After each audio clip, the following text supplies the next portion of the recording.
네, 예산안 합의가 법적 시한을 조금 늦게 지연된 점에 대해서 매우 송구스럽게 생각합니다. 아쉬움은 많지만 어려운 국민의 삶과 미래를 지키는데 민주당이 최선을 다했습니다. 합의 처리 위에 최선을 다한 내용에 대해서는 예산안 통과 이후에 국민들에게 자세하게 설명드리겠습니다. 국정에 무한 책임을 가진 정부 여당이 사실 무책임하고 이 예산 합의에 계속 지연함으로 인해 가지고 많이 늦어진 것입니다. 마지막에 그래도 윤재옥 여당 원내대표께서 마지막에 노력을 해주셔서 합의가 될 수 있었다는 점에 대해서는 감사합니다.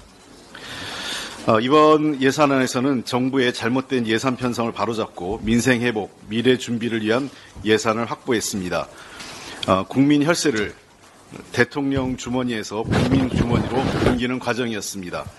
검찰의 특활비 등 불효불급한 예산을 삭감했고 R&D 예산 6천억 순증, 지역사랑 상품권 발행 및 새만금 예산을 각각 3천억 원씩 증액을 했습니다.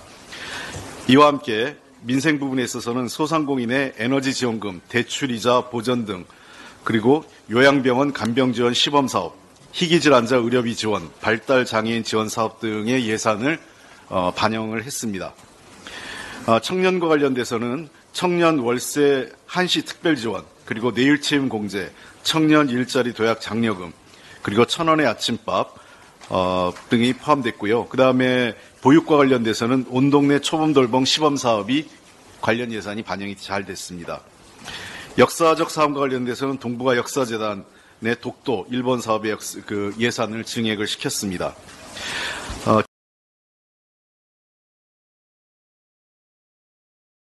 이고 또 그로 인해서 승객이 늘어나면서 이 어떤 사건 사고가 끊이지 않고 있는 지하철 5호선 김포 검단 연장 사업 관련 예산이 반영이 됐고요.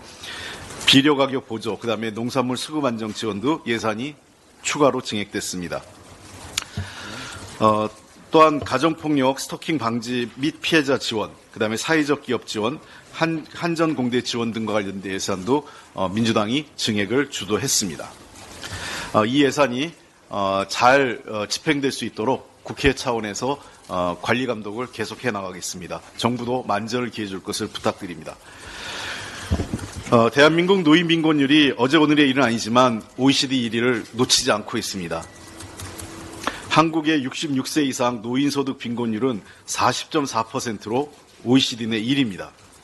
빈곤율 40% 넘는 국가는 한국이 유일합니다. 2009년부터 계속 1위를 하고 있고 이것은 정치권과 정부가 큰 책임감을 느껴야 될 사안입니다. 76세 이상 소득 빈곤율은 52%로 절반 이상이 빈곤층이라는 것입니다. OECD 평균 노인 가처분 소득이 전체 평균의 88%인데 한국은 68%, 리투아니아가 67.4%인데 리투아니아 다음으로 낮은 상태입니다. 76세 이상은 58.6%로 최하입니다. 상대적으로 가까운 일본이 85%, 미국이 93%를 감안하면 한국의 노인 빈곤율이 얼마나 심각한지를 잘 알 수 있습니다. 우리나라 노인 가처분 소득 진위 개수는 0.376으로 OECD 평균 0.306보다 높고 한국 전체 진위 개수인 0.331보다 훌쩍 높은 수준입니다. 기초연금 등 연금소득 재분배 효과로 노인층 소득 불평등이 전체 인구보다 낮은 경향을 보이는데 한국은 반대인 겁니다. 연금의 소득 대체율을 보면 한국이 31.6%로 OECD 평균인 50.7%에 턱없이 모자릅니다. 은퇴 후 가처분 소득을 은퇴 전과 비교한 순연금 대체율은 35.8%로 OECD 평균 61%의 절반 수준에 불과한 것입니다. OECD는 이미 여러 차례 경고를 했습니다. 한국의 연금 시스템 미성숙, 노령 세대가 매우 적은 연금을 받고 있다고 지적한 바 있습니다. 윤석열 정부는 노인의 삶을 방치한 채 노인 고용률이 높아져 실업률이 낮아졌다는 자화자찬만 하고 있습니다. 실질적인 삶의 질의 개선은 없이 내용 없는 맹탕 연금 개혁안으로 허송세월만 하고 있습니다. 초고령 사회가 멀지 않았는데 정부 여당은 사회 변화 대응에 무책임하고 무능함만 보이고 있습니다. 노인 세대가 품격 있는 삶을 사는 나라 그리고 선진국가로 가는 것이 매우 중요합니다. 더불어민주당은 요양병원, 간병비 급여화 등 노인과 그 가족들의 삶을 지키고 편안한 노후를 위한 방안 마련에 최선을 다하도록 하겠습니다. 이상입니다.